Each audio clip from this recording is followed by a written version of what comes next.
والتين والزيتون وطور سينين وهذا البلد الأمين لقد خلقنا الإنسان في أحسن تقويم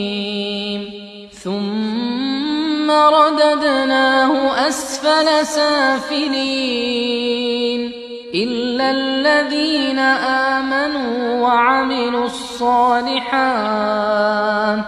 إلا الذين آمنوا وعملوا الصالحات فلهم أجر غير ممنون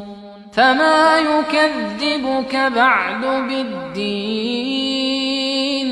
أليس الله بأحكم الحاكمين